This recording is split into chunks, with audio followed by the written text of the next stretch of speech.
Ananda Lahari, best option for retired couples. 2 BHK plots for sale. For more details, call 9885463376 or 984810577. అందరికీ నమస్కారం. నేను Swarupa Puttlapalli. Welcome to Suman TV. తమిళనాడులో తండ్రి కొడుకుల lockup death case ప్రకంపనలు సృష్టించింది. అయితే ఈ కేసులో మదురై కోర్టు 9 మంది పోలీసులకు ఉరి శిక్ష విధించింది. అసలు చరిత్రలోనే ఇది తొలిసారి అని చెప్పవచ్చు. తన తోటి పోలీసుల దురాగతాన్ని కళ్లకు కట్టినట్టుగా కోర్టుకు వివరించి బాధితులకు న్యాయం జరిగేలా చేసిన హెడ్ కానిస్టేబుల్ రేవతిని ఇప్పుడు అందరూ అభినందిస్తున్నారు. ప్రస్తుతం నాతో పాటు ఉన్నారు ప్రముఖ అడ్వకేట్ ఎడ్విన్ కేదాసి గారు. వారితో మాట్లాడదాం. నమస్తే ఎడ్విన్ గారు.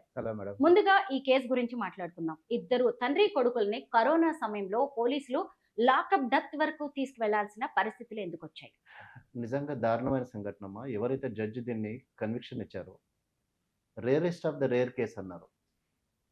అసలు అంత బ్రూటల్గా, అంత హీనియస్గా, అంత దిల్ మీద తీసుకొని వీళ్ళను టార్చర్ చేసి, హెరాస్ చేసి, తండ్రి ఎదురుగా కొడుకుని, కొడుకు ఎదురుగా తండ్రిని at a point of time వాళ్ళ ప్రైవేట్ పార్ట్స్ నుంచి బ్లడ్ బ్లీడ్ అయిందని చెప్పేసి అంటాం. సో వాళ్ళంతా నేరగాళ్ళు ఏం కాదు కదమ్మా, నేర చరిత్ర ఉన్న వాళ్ళు కూడా కాదు కదా వాళ్ళిద్దరు.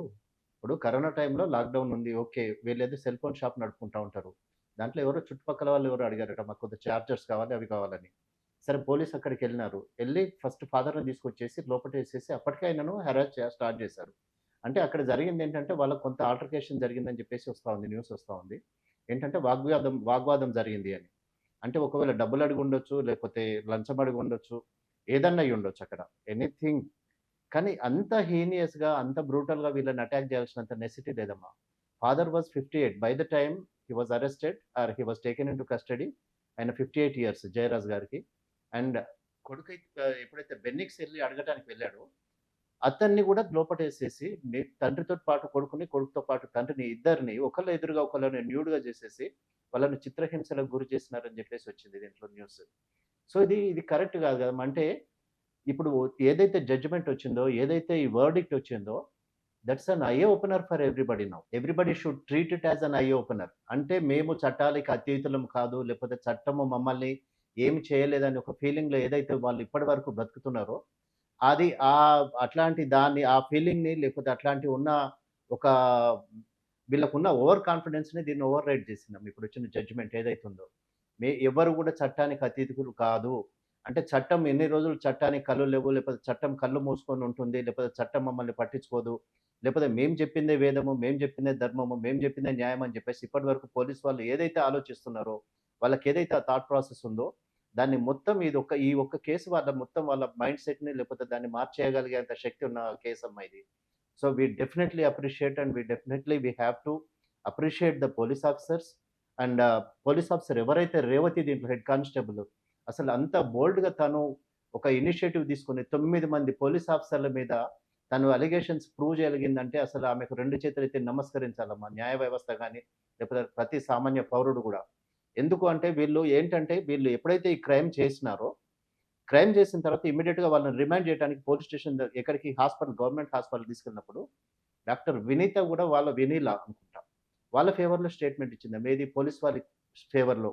అట్లాంటిది ఏం జరగలేదు, వీళ్ళని రిమాండ్ చేయడానికి they are eligible for taking in to remand అని చెప్పేసి తన మెడికల్ సర్టిఫికేట్ ఇచ్చింది. కానీ ఈ రేవతి గారు ఎవరైతే ఉన్నారో ఈ పోలీస్ స్టేషన్లో, తను వన్ పార్ట్ ఆఫ్ ఆ సిస్టంలో పార్ట్ అయినా కూడా ఏంటంటే వీళ్ళకి న్యాయం జరగాలి, వీళ్ళు చేసేది తప్పు. అప్పటికప్పుడు వాళ్ళతోటి మొత్తం కొట్టిన బ్లడ్ మొత్తం అక్కడ కింద పడ్డప్పుడు వాళ్ళ బట్టలు తీయించేసి, వాళ్ళ బట్టలతోటి మొత్తం బ్లడ్ మొత్తం తూడిపిచ్చేసి, స్టెయిన్స్ లేకుండా చేసినప్పుడు వీళ్ళని ఎప్పుడైతే రిమాండ్కి తీసుకెళ్ళిన తర్వాత, రిమాండ్ అయిన తర్వాత వీళ్ళు ఫస్ట్ బెన్నిక్స్ చనిపోవడం జరిగింది, ఫస్ట్ జయరాజ్ చనిపోవడం జరిగింది, తర్వాత బెన్నిక్స్ ఇద్దరు పోలీస్ స్టేషన్ రిమాండ్లోనే చనిపోయినారు. తర్వాత అప్పుడేం జరిగిందంటే మదురై హైకోర్టు దాన్ని సుమోటో కింద తీసుకుందమ్మా, జ్యుడిషియల్ యాక్టివిజం. అంటే కోర్టు తనంతట తాను ఈ కేసు సీరియస్నెస్ను చూసేసి, కేసులో ఉన్నటువంటి జరిగిన పరిణామాలు చూసేసి మొత్తం అప్పటికే ప్రొటెస్ట్ స్టార్ట్ అయింది. ఒకటి, పోలీస్ వాళ్ళు ఫ్రస్ట్రేషన్ అయి ఉండొచ్చు, or whatever it is. కానీ వాళ్ళకు ఇదేంటంటే ఒక చెంపపెట్టు లాంటిదమ్మా. ఇప్పుడు పోలీస్ డిపార్ట్మెంట్కి ఏదైతే జడ్జిమెంట్ వచ్చిందో, ఒక మంచి కేస్ స్టడీ లాగా తీసుకొని దీన్ని ప్రతి ఒక్కరు దీన్ని అబ్జర్వ్ చేస్తున్నారు. The whole of nation is watching this whole thing now. So ఏంటంటే ఇంకా ఎటువంటి చర్యలు చేయకుండా, లేకపోతే చేయటానికి సాహసించరు అని చెప్పేసి అనుకోవాలమ్మా దీంట్లో తప్పకుండా. సుమోటో తీసుకొని ఈ కేసుని సిబిసిఐడికి దాన్ని ఇచ్చేసింది. సిబిసిఐడి దాన్ని 2019 నుంచి 2453 సమ్ ఆడ్ పేజెస్ సబ్మిట్ చేసిందమ్మా చార్జ్ షీట్ కింద. అడిషనల్ చార్జ్ షీట్ కూడా మళ్ళీ ఫైల్ చేసేసి 9 మందిని చేసిన తర్వాత ఈ రేవతి గారు ఏం చేసినారంటే అప్పటికే వీళ్ళు మొత్తం సీసీటీవీ ఆఫ్ చేసినారు. సీసీటీవీ లేకుండా చేసినారు. ప్రూఫ్స్ లేకుండా చేశారు. ఎవిడెన్స్ లేకుండా చేసినారు. బ్లడ్ స్టెయిన్స్ లేకుండా చేసినారు. ఆ రోజు మొత్తం ఆ సీసీటీవీలు మొత్తం ఆపేసి పెట్టారట. ఎట్లాంటి రికార్డ్ లేకుండా దొరకొద్దు, సాక్ష్యం దొరకొద్దు అని చెప్పేసి. కానీ ఈ కానిస్టేబుల్ గారు రేవతి గారు ఎవరైతే ఉన్నారో కార్నర్స్‌లో టేబుల్స్ కింద ఉన్న బ్లడ్ స్టెయిన్స్, వాల్స్ మీద పడ్డ బ్లడ్ స్టెయిన్స్ జడ్జికి తీపిచ్చేసి, మెజిస్ట్రేట్‌కి చూపిచ్చేసి దాన్ని ప్రతి ఒక్క ఇంచ్, పాయింట్ టు పాయింట్ దాన్ని నెరేట్ చేసుకుంటూ వచ్చేసి కేసులో ఒక స్ట్రాంగ్ విట్‌నెస్ కింద నిలబడ్డదమ్మా. Hats off to that lady and really she must be appreciated. ఓ కుటుంబం అసలు 2 నిండు ప్రాణాలని పోగొట్టుకోవాల్సి వచ్చింది. ప్లస్ వాళ్ళకి ఆధారం లేకుండా పోయింది. అయితే ప్రాణాల్ని వెనక్కి తీసుకురాలేరు కానీ కనీసం న్యాయమైనా జరిగింది. అదే అమ్మా ఇప్పుడు వాళ్ళు అదే అంటున్నారు. ఇప్పుడు వాళ్ళిద్దరు బ్రెడ్ విన్నర్స్ దీస్ 2 అమ్మా. ఎవరు జయరాజ్ గారు ఎవరైతే ఉన్నారో యెస్. ప్లస్ ఫ్యామిలీకి. బెన్నిక్స్ ఎవరైతే ఉన్నారో వాళ్ళ మదర్‌ను, వాళ్ళ చెల్లి ఏమంటున్నారంటే వీళ్ళు ఒకవేళ అప్పీల్‌కెళ్ళినా లేకపోతే దీన్ని ఇంకా డ్రాగ్ చేయాలని చూసినా సుప్రీం కోర్ట్‌కెళ్ళినా కూడా మేము సుప్రీం కోర్ట్ వరకు మా ప్రాణాలు ఉన్నంత వరకు మేము కొట్లాడతాము అని అంటున్నారు. అయితే ఇక్కడ ఆలోచించాల్సింది ఏంటమ్మా, ఇదే పోలీసు అదే ఒక ఎమ్మెల్యే కొడుకు గాని, లేకపోతే ఒక ఎమ్మెల్యే గాని, లేకపోతే ఒక ఎవరైనా హైయర్ అఫీషియల్ గాని చేస్తే ఇది చేసేవాళ్ళా? ఇంత హీనంగా, ఇంత దారుణంగా వాళ్ళని చిత్రహింసలకు గురి చేసేవారా? అంటే న్యాయం అందరికీ సమానం అనేది ఇప్పుడు ఒకటి ఎస్టాబ్లిష్ అయితుందమ్మా. ఇప్పటి నుంచి ఎస్టాబ్లిష్ అవ్వుకుంటూ వస్తుంది.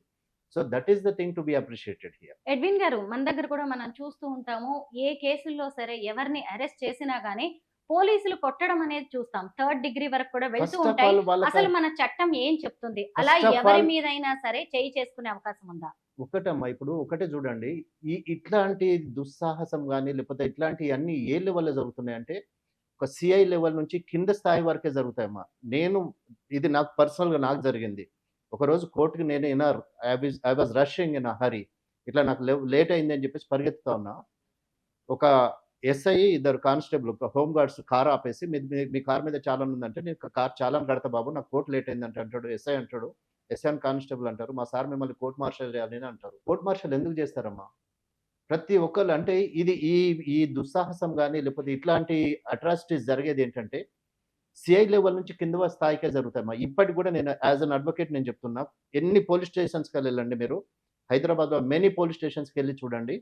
ఒక అడ్వకేట్ ఎళ్ళినా కూడా కూర్చోమనరు. కూర్చోమనకుండా చైర్ ఆఫర్ చేయకుండా ఏంటంటే వాళ్ళ అథారిటీని లేకపోతే వాళ్ళ బాసిజాన్ని చూపిస్తా ఉంటారు గానీ, అంటే వచ్చింది సాటి వ్యక్తి లేకపోతే ఒక అడ్వకేట్ లేకపోతే ఒక లీగల్ ప్రొఫెషనల్ వచ్చాడు అనేది వాళ్ళకెక్కడ రెస్పెక్ట్ అనేది ఎక్కడ కనపడదమ్మా. ఏ పోలీస్ స్టేషన్‌లో చూడండి. నేను ఓపెన్‌గా చెప్తున్నాను టీవీ ముందు. ఆ పోలీసోళ్ళు మరి వాళ్ళకి ఆ యూనిఫార్మ్ ఇచ్చిన పవరో లేకపోతే ఏంటో అనేది తెలియదమ్మా. అంటే నోబడీ ఈస్ మమ్మల్ని ఎవరు బీట్ చేయలేరు, లేకపోతే మమ్మల్ని ఎవరు క్వెషన్ చేయలేరు అనేది ఉంది. ఫస్ట్ ఆఫ్ ఆల్ ఒక మనిషిని మనిషిలాగా ట్రీట్ చేయనప్పుడు నీకెంత పవర్ ఉన్నా ఏమున్నా వేస్ట్ అమ్మా. దాన్నైతే నేను ఓపెన్‌గా కండెమ్ చేస్తాను. మరి అట్లాంటప్పుడు పోలీస్ వాళ్ళు తీసుకెళ్ళి కొట్టాల్సినంత రైట్ ఏం లేదు. వీళ్ళు అసలు ఫస్ట్ ఆఫ్ ఆల్ కొట్టే రైట్ మీకు లేదు. అయినా కూడా వీళ్ళు కొట్టిన తర్వాత కూడా డాక్టర్ దగ్గరికి తీసుకెళ్ళి మెడికల్ సర్టిఫికేట్ తీసుకోవాలంటే డాక్టర్‌లను బెదిరించేసి లేకపోతే డాక్టర్‌లను మానిప్యులేట్ చేసేసి వాళ్ళ స్కిన్ వాళ్ళు సేవ్ చేసుకోవడానికి ఇప్పుడు ఏదైతే తమిళనాడులో జరిగిందో, తూత్తుకుడిలో జరిగిందో వాళ్ళ స్కిన్ వాళ్ళు సేవ్ చేసుకోవడానికి మెడికల్ డాక్టర్‌ని కూడా వాళ్ళు ఇది చేసుకున్నారు. వాళ్ళ పవర్‌లో దాని పవర్ యూజ్ చేసేసి ఆమెను ఇన్‌ఫ్లుయెన్స్ చేసేసి మెడికల్ రిపోర్ట్స్ తీసుకొచ్చుకున్నారు. ఇప్పుడైనా కూడా ప్రతి కోర్ట్‌లో ఇప్పుడు చేంజ్ అయిన లాస్‌లో ఏంటంటే ఒంటి మీద గాయాలున్నా ఏమున్నా కూడా మేజిస్ట్రేట్ గారు గాని లేకపోతే జడ్జి గారు గాని ఓపెన్‌గా అడుగుతున్నారు. మిమ్మల్ని కొట్టారా అని.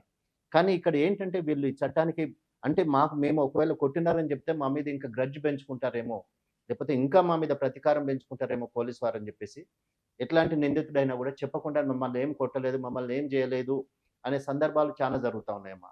సో అదేంటంటే అది ఒకటి తీసేయాలమ్మా. డిపార్ట్మెంట్ నుంచి వచ్చేది ఏంటంటే అది తీసేయాలి డిపార్ట్మెంట్‌లో. ఏంటంటే ఎవరు చట్టానికి అతీతులు కాదు, లేకపోతే అందరూ బియాండ్ ద లా ఎవరు కాదమ్మా. అందరూ చట్టం పరిధిలోనే వితిన్ లిమిట్స్ పనిచేయాలి గానీ, చట్టాన్ని లేకపోతే ఏదైనా దాన్ని మన చేతిలోకి తీసుకుంటే దాని పర్యవసానం ఇట్లనే వస్తదమ్మా. పోలీసులు గనక రూల్స్ అతిక్రమిస్తే కోర్టు ఎలా రక్షణ కల్పిస్తుంది? ఎప్పుడైనా కూడా ఒకటమ్మా మనకిప్పుడు పోలీస్ స్టేషన్‌లో మనకు న్యాయం జరగలేదు, లేకపోతే మనకు అన్యాయం జరిగింది. ఎప్పుడైనా కూడా లోవర్ లెవెల్‌లో ఆగకండి. Go to the next level. Report to the next level. ACP, DCP, కమిషనర్‌కి. ఇప్పుడు ఈ వైఫ్ అండ్ హస్బెండ్ కేసెస్‌లో గాని, ఏ కేసెస్‌లో గాని ఎప్పుడైనా కూడా ఎవరికైనా ఇది జరగొచ్చు. జరిగినప్పుడు ఏంటంటే మీకు లోవర్ పోలీస్ స్టేషన్‌లో మీకు కంప్లెయింట్ తీసుకోలేదు, లేకపోతే మీ కంప్లెయింట్ రిజిస్టర్ కాలేదు, ఎఫ్ఐఆర్ కాలేదు అనుకున్నప్పుడు ఏంటంటే escalate the same problem to the next level. మీరేంటంటే పోలీస్ వారు ఫిజికల్‌గా మీరు వెళ్ళినప్పుడు తీసుకోకపోతే ఏంటంటే, మీరు బై పోస్ట్ సెండ్ చేయండి. బై పోస్ట్ పంపించేసి దాన్ని మీరు రిజిస్టర్ పోస్ట్ గాని, లేకపోతే స్పీడ్ పోస్ట్ చేసినప్పుడు మీకు రిసిప్ట్ వస్తది. అలాంగ్ విత్ ద రిసిప్ట్ మీరేంటంటే కోర్ట్ ఆఫ్ లాకి అప్రోచ్ అయ్యేసి మీరు ప్రైవేట్ కంప్లెయింట్ రిఫర్ చేయొచ్చు. ప్రైవేట్ కంప్లెయింట్ రిఫర్ చేసేసి మీ కేస్‌ని మీరు రిఫర్ చేసుకోవచ్చు. మీరు న్యాయం అడగొచ్చు. సో ఇక్కడనే ఆగిపోయింది, ఇక్కడనే ఆగిపోదాము అని చెప్పేసి ఎప్పుడు అనుకోకండి. So there are other alternatives. Human rights commission ఉంది మనకి. మానవ హక్కుల ఉల్లంఘన జరిగినప్పుడు హ్యూమన్ రైట్స్ కమిషన్ ఉంది స్టేట్ లెవెల్‌లో. నాంపల్లిలో ఉంది మనకి. అదే ఇంకా దానికన్నా బియాండ్ అయితే ఎట్లయితే విమెన్ కమిషన్ ఉందో నేషనల్ హ్యూమన్ రైట్స్ కమిషన్ ఉంది ఢిల్లీలో. సో వాళ్ళైనా ఇనిషియేటివ్ తీసుకుంటారు. ఇప్పుడు ఈ కేసులో జరిగింది అదే కదమ్మా! తమిళనాడు కేసులో. ఏంటంటే 9 మందిని చంపేశారని చెప్పేసి తనంతట తాను జస్టిస్ సుమోటో కేసు బుక్ చేశారు. ఎప్పుడైతే తను కన్విక్షన్ ఇది మన ప్రొనౌన్స్ చేశారో ముత్తుకుమారన్ గారు, rarest of the rare cases అని చెప్పేసి ఇట్లాంటి వాళ్ళకు అంటే ఇంతకన్నా ఇంకా వేరే పనిష్మెంట్ ఇవ్వలేను. అదే యావజ్జీవ కారాగారం ఇవ్వచ్చు, లేకపోతే వాళ్ళకి ఇంకేదో సెంటెన్స్ ఇవ్వచ్చు. కానీ ఇది అందరికీ కనువిప్పు జరగాలి. ఇది అందరూ తెలుసుకోవాలి. ఇట్లా చేస్తే ఇట్లాంటిది జరుగుతాయి. అంటే ఇంత తీవ్రమైన పనిష్మెంట్ ఉంటది దీనికి అని చెప్పేసి ఎప్పుడైతే జడ్జిమెంట్ ప్రొనౌన్స్ చేశారో నిబ్బు విరగ్గొట్టారు మా పెన్నుది. అంటే అదేంటంటే మరణదండన విధించిన తర్వాత పెన్ ఇంకా this pen can be used for anything else అని. సో అది అంత సివియర్ పనిష్మెంట్ అమ్మా. So the whole world, so whole nation is appreciating and whole nation is celebrating. So ఏంటంటే ఇట్లాంటివి చేయొద్దు అనేది ఇక నుంచి అయినా కూడా పోలీస్ వారు దీని గురించి ఆలోచించేసి ప్రతి మనిషిని మనిషిలాగా చూస్తే ఇంత తీవ్రమైన పరిణామాలు ఉండవు కదమ్మా సొసైటీలో. So we wish that they should change their attitude and behaviour. తమిళనాడులో నమోదైన ఇలాంటి కేసులు మళ్ళీ ఎక్కడ జరగకూడదనైతే కోరుకుందాం. జరగొద్దు. Thank you so much, Edwin గారు. వెల్కమ్ అమ్మా.